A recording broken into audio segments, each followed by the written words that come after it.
there was a period in 2021 where I was on Twitter almost every day, and I'm glad I've since recovered from that. But I've always been so fortunate to just have somebody else who I can call.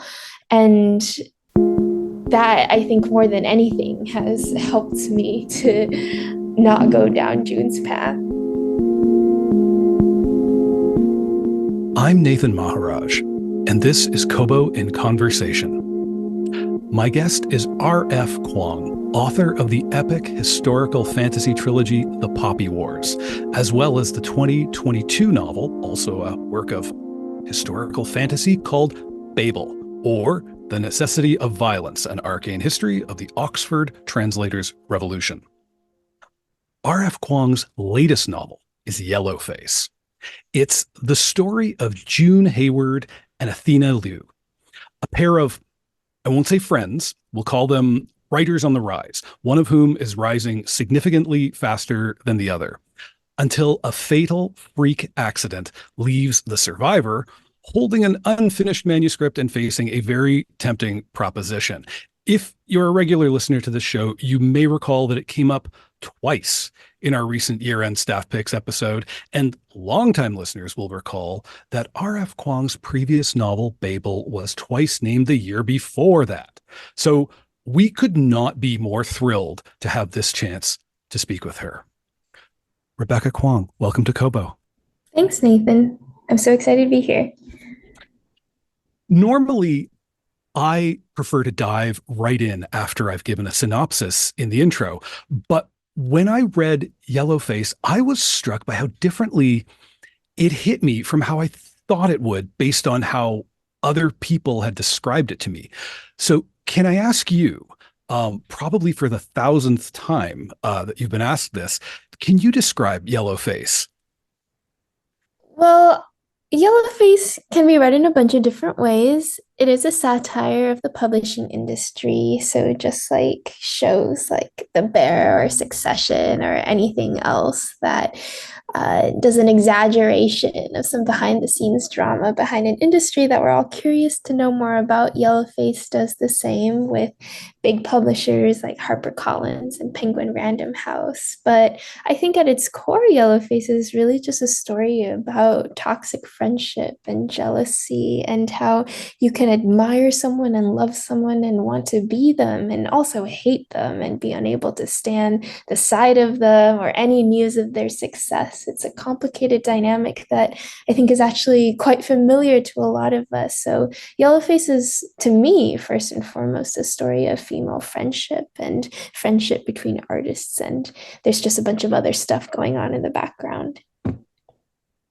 What's so hard to me about summarizing this book is you'll note I avoided the word theft, and in preparing for this interview, and I was reading interviews with you, listening to interviews with you, you'd often use the word theft, and that makes a lot of sense in terms of, like, yes, I think what June does. June is the character who takes the unfinished manuscript of that written by Athena, written on actual paper, saved nowhere, so no one has any other record of it. June alone knows it exists, and she does pass it off on her own. So I'm not here to clear June's name, but still we get to see that subtlety. As you said, it's layered, it's complex.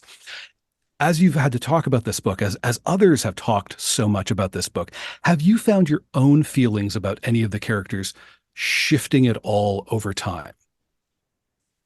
Not really.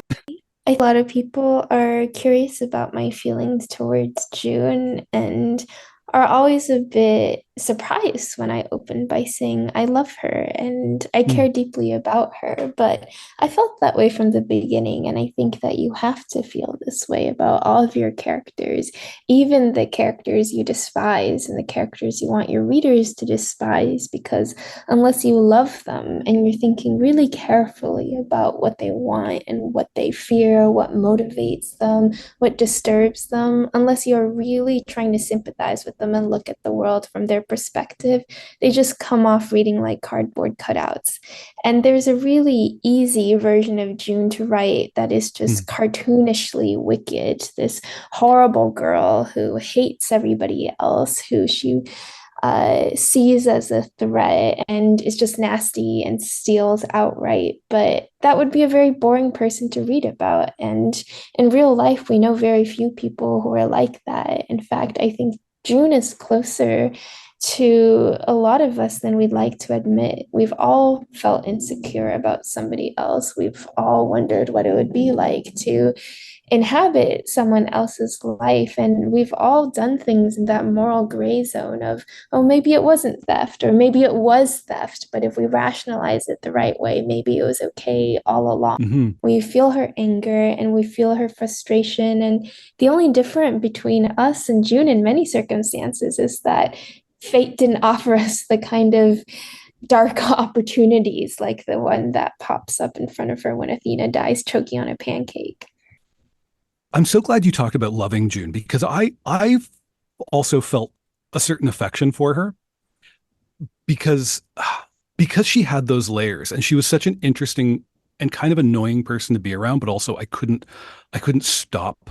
I kept wanting to go back. It was she was a tough character to look away from. What really set the hook in me about her voice was how June would say something that sounds sensible after saying a whole bunch of things that were self-serving and kind of bitter, and then she'd say something sensible and I'd think, oh, oh, oh, does June have a point? And I wonder how naturally did that voice come to you? The funny thing about June is that in a certain respect, she's the only honest player in a rigged game.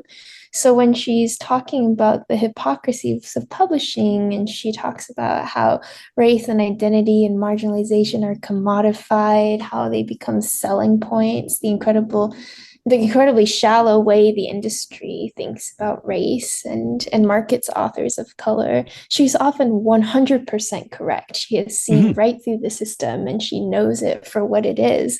And her response to that then is not to try to make the system any better because she believes it's fundamentally corrupt. Her response is just to play the game according to its own rules. And unlike everybody else in her orbit, she's completely transparent about her motivations and how she's going to play it, if not to the reader and if not to the audience, then at least to herself.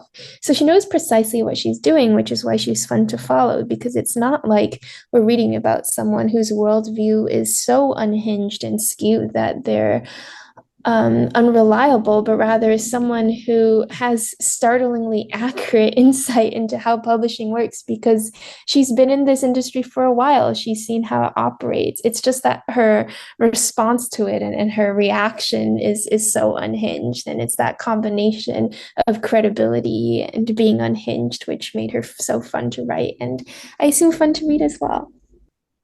We learn through June how many ways there are to fail in publishing even after you've succeeded. There's a bit where we learn, yeah, the paperback rights didn't sell, so this hardcover is that's it. That's the end of the line for you.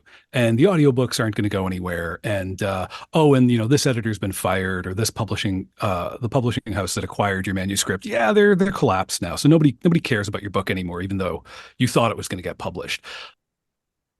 One does get a sense that playing by the rules will get you precisely nowhere. How early did you realize kind of what the rotten core of the industry was? What, how what's an agent for? What's an acquiring editor? What's an advance? What's a good advance? Was that something you were aware of even before, selling the Poppy War? Oh no, everything I learned about the industry came very slowly. But I've been very fortunate, and the main way in which I've been fortunate is I have a fantastic agent. She's very Hmm. transparent. She explains everything to me. She has looked out for my career interests from the beginning, and she's never hidden anything from me. And that's rare. It's rare to have that level of communication and understanding, and really to have somebody to shepherd you through everything that can go wrong, because lots of things can and did go wrong. Hmm. And I was also very young when I started querying literary agents. I wrote The Poppy War when I was 19, and I signed or I received the first offer on it on my 20th birthday. So I was a teenager when I was writing to literary agents trying to pass myself off as somebody they should take seriously. And I got Mm, lucky at that time because my agent who's been my agent from the beginning, Hannah Bowman, she was also pretty early in her career as well. She's not that much older than me, but she had more experience than I did, and she understood my circumstances. And she said, "All right, we're gonna do this. There's a lot you're gonna have to pick up, but I'm gonna break it down for you." So I've walked into everything with my eyes wide open, and from the start, she's advised me to say no to things that I was mm. excited about. Or given me tips on how to comport myself and what I should say and what I ought to do. And it's so easy to do things you regret when you're 20 and hungry. And looking back, there were many traps around me, and I didn't step in any of them because I had help along the way. I imagine that's something that probably came to mind a lot as you wrote June, that she was, I think the in the afterward, that you write that Yellowface is a horror story about loneliness, and so much about June is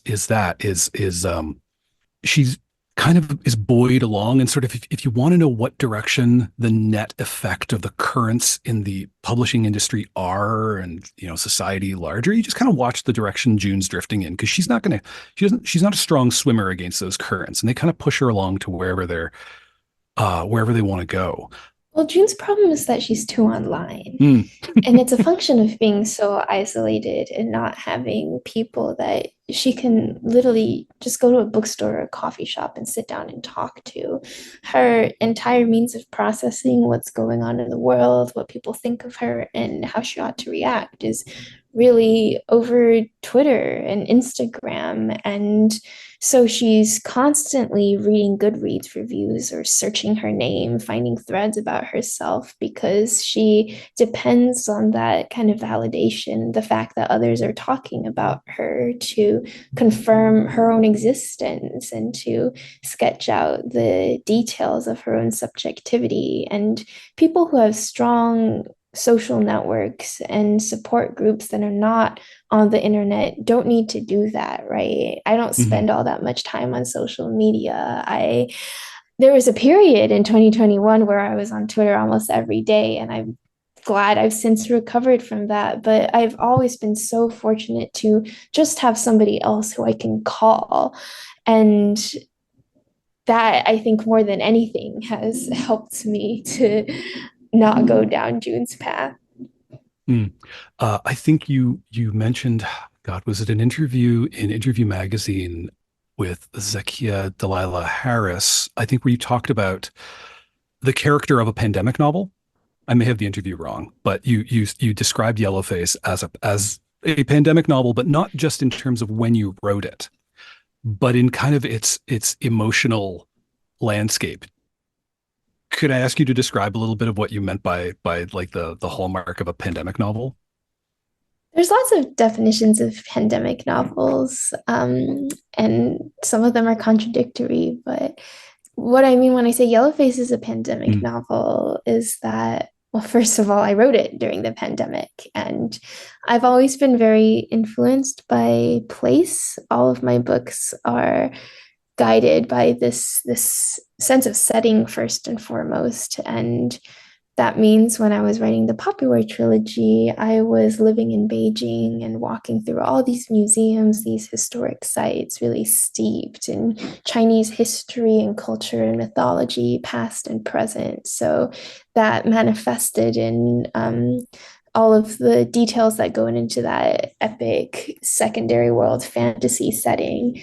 And then when I started writing Babel, I was studying at Oxford and walking down the cobblestone paths between all those campus buildings that have been around for centuries and really feeling like I was a part of an academic lineage that I was studying and walking among ghosts. And I think you can get that sense of history and nostalgia and dark academia mm, in Babel. But with Yellowface, I wasn't living anywhere cool. I didn't get to travel at all.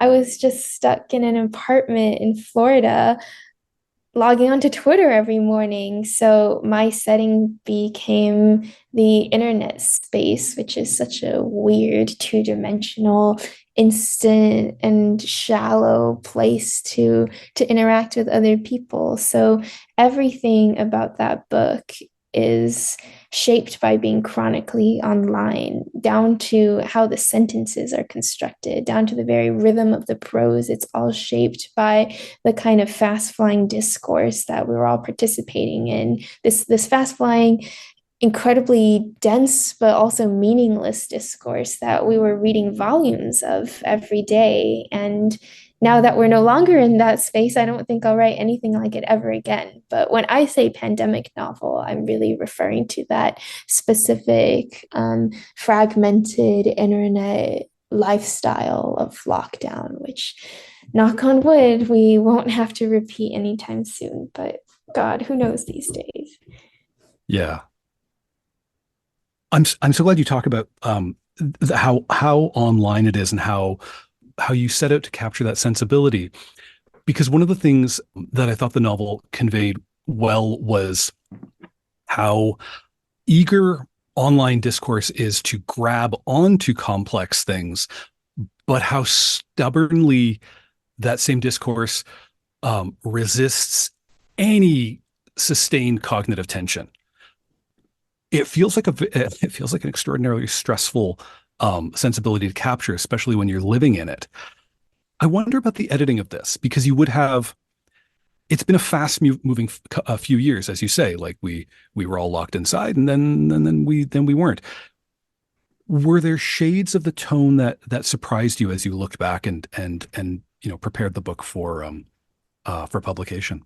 Not really, because it wasn't an abrupt departure from the online space. Mm. It took many, many months, right? And it was more like a gradual rollout of the vaccines and then a gradual willingness to go out into the world again. And only very slowly did the outside permeate my life enough that I found that the screen was no longer taking up such a presence in my day-to-day life. So the whole time we were going through revisions, that state of constant panic and paranoia and dislike of all online avatars, I still Mm. remembered very vividly. I think if you ask me to edit Yellowface now, after I've really gone through a social media purge and spend way less time online than I have done at any point in the past few years, I might have a really hard time editing it. I think line editing it would be tough because I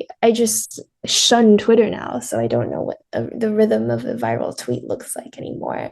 But fortunately, the whole process from drafting to submission to the major edits to copy edits was pretty quick, and the memory of that time was still fresh enough in all of our minds that the book was produced smoothly and it hit when it did. And hopefully in 5, 10 years, we won't have any clue what that feeling was like, but I'm speaking really optimistically. I bet we'll be here for a while.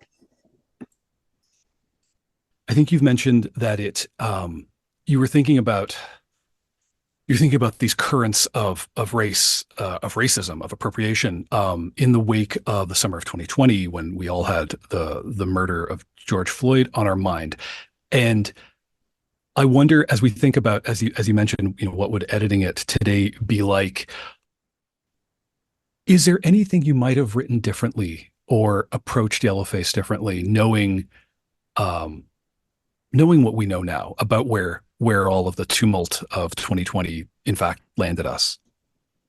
I suppose I would have liked to write about labor unions a bit more explicitly. It's funny because that book went into Mm. production and then the HarperCollins Union went on strike, and it was the longest strike in publishing for a while, and the strike was successful. And there's a lot in Yellowface about how the industry is broken and there's almost no light at the end of the tunnel, absolutely no hope for positive change that's offered from any of the characters inside the book. But I would have liked to at least have a little nod to the people who are in the industry and trying to change the industry and fighting pretty tirelessly to make even the smallest changes to make life better for employees and authors and readers. And I think those people are the people fighting the hardest for unions right now. So maybe it's the wrong book to write about that because it is such a lighthearted satire, Hmm. but it's a conversation I wish we'd had more. It does ask us to wonder then how June would take um, how she would take it, especially if she were to find her appropriated manuscript stalled on the way to publication due to labor unrest. We can only imagine some of the thoughts, I guess, that We can only imagine. I don't think she'd take it well, but I think she'd think she was taking it well.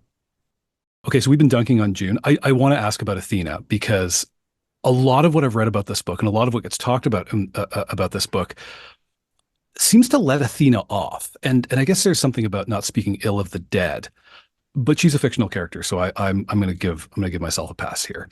She's not great. Athena's not great, I think, especially if we listen to the voices of the Asian characters in the book, their critics. Athena shouldn't get a free pass. But what I thought was so marvelous about how you wrote it was she kind of does get a pass because she is complicit.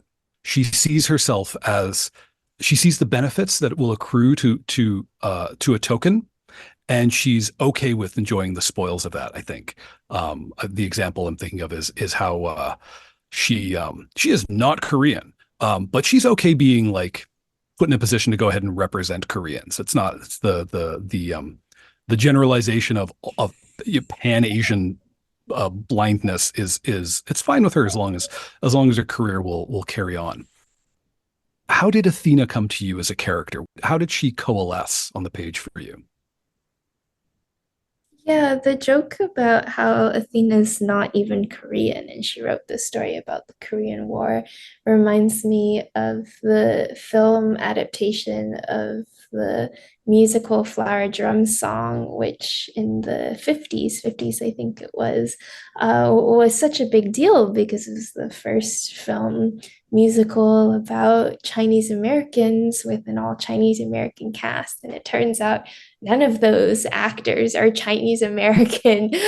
Some are Asian American of different ethnicities, and some are Chinese, but nobody's Chinese American. But when all Asians look the same to you, anyways, who's splitting hairs?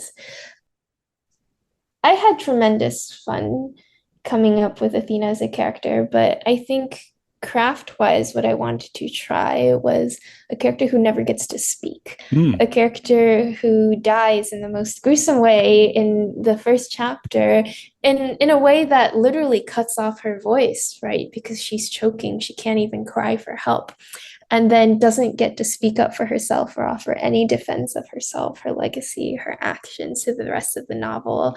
I thought that was very fun because I'd never done that before. And I was interested when you have this character that is just an absence, a blank space, a big question Hmm. mark.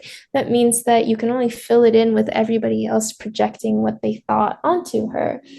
But that also means that we really learn more about everybody else than we really do about Athena. We learn about their insecurities and their jealousies and their desires. When they're talking about Athena, they're really talking about themselves. So Athena is really just this absent mirror for everyone else to work out their own issues. And it's actually not so important what she was really like. We don't know. The novel heavily suggests some aspects of her personality and her past, but you could read it in any which way. But she's interesting because she lets us understand every other character a bit better through her absence. There's a line where June is puzzling over Athena's funeral being at a Korean church, and she says, "Because I thought Athena was Chinese, but whatever." And I love the but whatever there because of how it overshadows the blurring, the non-specificity where there isn't care for specificity. But June winds up pulling all the focus to her for her carelessness. I think what bothers people about June is that she can be careless in thought. And there are so many moments like that. It's the sheer complexity of this book. And you said it was a lighthearted satire, but I found it so intricate and subtle in the currents and countercurrents that you would even sketch out where I would feel one way and then another and then go back and read the whole sentence and then go back to feeling the first way. As it was a book that tumbled out quickly, this is something that I'm just sort of astonished by. The filigree of emotional tenor and that interiority of the character. Is it something that surprises you after you read it? How intentional is it? How automatic is it? Well, I guess I'd like to say I'm really intentional with every sentence that I write. But I do go back sometimes and read a passage after some time has passed and I forgot writing that. And I think, damn, like I was really in my bag. That's pretty good stuff. So without tooting my horn too much, I guess I surprise myself sometimes. But I mean, it really is not that difficult to write a character like June because again, when we think of her as being maddeningly complex, I mean, that just reflects how we're all pretty complex and have far more dimensions to us than the flatness we see of other people over the internet. And the fun thing about June is that she's at the same time somebody who is just this complete meme. I Mm, mean, the main character of a Twitter scandal. And we construct these pictures of other people all the time. We paint them as a flat villain who only has terrible traits and we think we know everything about them. And only reading about the bad things June has done, you might think, I've got this chick figured out. I know everything about her. So it's fun to write from within her perspective and show that that villain perception can be 100% true, but she's much closer to you than you know. yeah, I wonder how it's been for you as this book has been out for almost a year. It can be conveyed in the flattened version, which is why when I read it, I was surprised because it was not nearly as flat as I had been led to believe, or I not had been led to believe. I had to own this. I had gotten the impression, I had come to believe that it was going to be less subtle, and the flattening was what I was expecting, and all it kept doing was pulling itself into three dimensions. Is it amusing for you? Is it frustrating to hear the book conveyed more flatly than it actually exists on the page? That's not really something I think about, to be Hmm. honest. I just have so much to do, is the thing. I teach, I am studying for my qualifying exams and thinking about my dissertation. I have like three other books on contract. And if I spend too much time thinking about how the already published books are doing and what people think of them, then I'll have no time to focus on what's coming next. So my approach to all of my written work has always been to kind of just get it out there and then stop thinking about it. Which leads to weird time lags, right? Because Hmm. by the time a book is on shelves, you've already stopped thinking about it for 2 years. Like you probably turned in a pretty complete draft of that manuscript a full 2 years ago. And in the meantime, there's editing, there's revisions, there's talking to your marketing and publicity team about how you're going to talk about the book to other people. But the most intimate period of your relationship to the work is over, and you're probably deep into a new manuscript when people are talking about the one that's come out, which also means that you've become a completely different person. I Hmm. believe that we all evolve creatively, and become the person that the work demands. So I think I'm a very different person now than the person who wrote Yellowface in 2021, even though it's only been like, and it's not even been 3 years, and I feel like I don't even know that girl. So it is a bit strange thinking and talking about a book that I don't remember writing. But it is nice also to have that distance because I'm just not very fussed about what its reception is. I have other things to think about. You've described both Yellowface and your previous novel. I've been pronouncing it Babel because I listened to the audiobook and that's how British people said it. So that's what I'm going with. Babel. You've described both of these books as being about the concept of called elite capture, which I understand to be where There's a resource that's meant to be redistributed in the name of increasing equity, but it winds up with individuals who don't need it, but they feel they have some claim to it. And maybe their claim is plausible enough. How do you carry an idea like that as you're writing? I think elite capture and all of its attendant worries are things that get at some of the biggest contradictions of whatever hellscape we're living in now, and it's not been resolved, and we're going to have to keep thinking about it. So that's still a big part of the puzzle for how I want to live my life for me and how I want to use my resources and what fights I want to contribute to.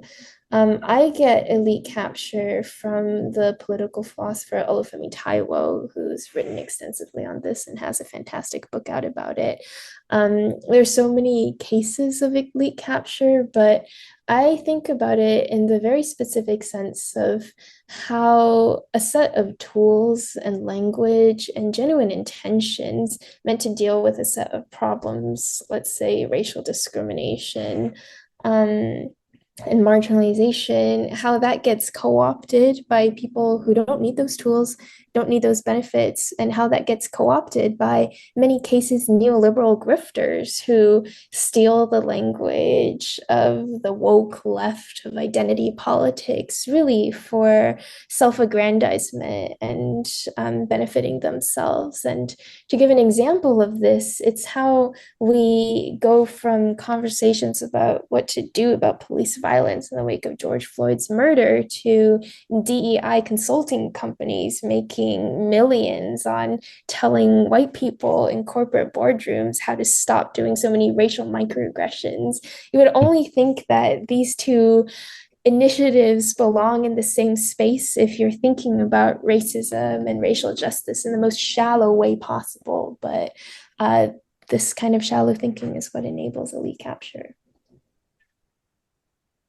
As you carry a theme like that, as it's something of interest to you, does it ever threaten to overwhelm story, or does character and story pull you along with enough force that the themes will take care of themselves?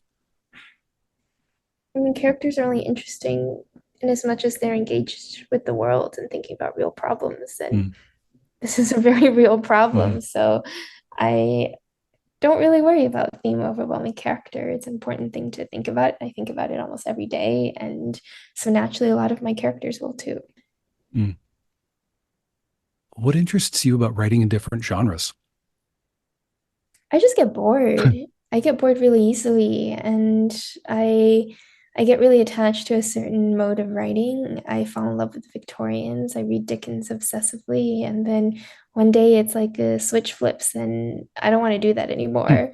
And I want to jump to the 1950s, and I want to read everybody writing in the 1950s, and then I wake up and think my obsession this month is the Spanish Civil War. So I'm only reading writers translated from Spanish writing about the Spanish Civil War. Um, so I think that we always end up writing what we love reading at the moment. And I read very broadly and I like to switch it up. And I also like to give myself new creative challenges. And for me, it's what keeps writing interesting and keeps me from just spinning my wheels or resting on my laurels. I like to reinvent myself every few years because stagnation feels like death. So it's not Mm, so much the idea of genre hopping that's attractive as it is just the fact that I couldn't imagine any other existence. I mean, there are some authors who write the same kind of novel their entire careers, like mystery authors who always write mysteries, Agatha mm. Christie, or people who always write horror. And of course, there's a huge diversity and range within a single genre. So good for them. But I'm just not built like that. And I want to keep exploring. Is it one book that'll knock you into thinking, "Oh, the next I want to try this," or is it a an accumulation? Is it like three or four books in, and you start to think, "Oh, I gotta give this a run." Oh, it's very random. It can be a single poem, it can be a single Mm, sentence, it can just be a voice that is so gripping that I think, oh gosh, I really want to do that. It usually doesn't take more than one book. I obsess over things really easily.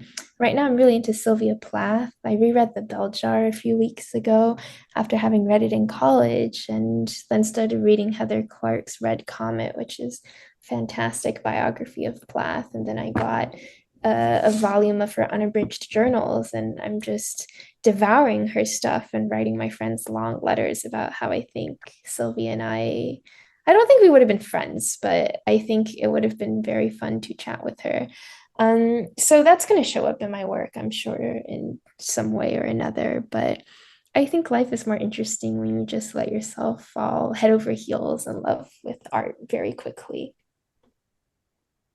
That sounds like a wonderful place to leave this. Rebecca, thank you for joining us. Thanks for having me. I had so much fun. I have been speaking with R.F. Kuang, author of Yellowface.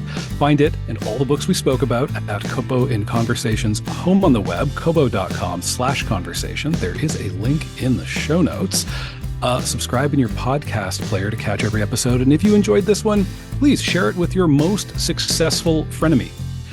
This episode of Kobo in Conversation was produced and hosted by me, Nathan Maharaj, with a whole lot of help from Alana McClatchy. Thank you for listening.